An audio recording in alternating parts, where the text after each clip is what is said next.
Process Technologies is pleased to present the V-Cone Flow Meter by McCrometer.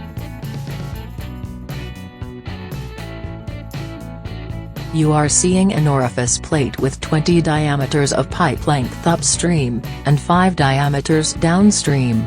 The upstream pump and piping is generating 45 degrees of swirl. Even with 20 diameters of upstream piping, swirl still enters the orifice plate. The swirl is intensified by the orifice plate, adding to the meter uncertainty.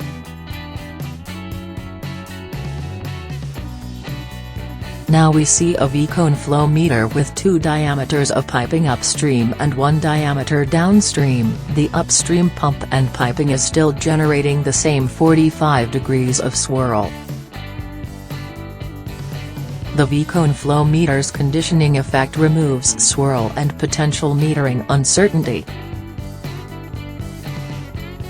Downstream, the V-Cone flow meter is free from swirl and other irregular flow, which diminishes metering uncertainty.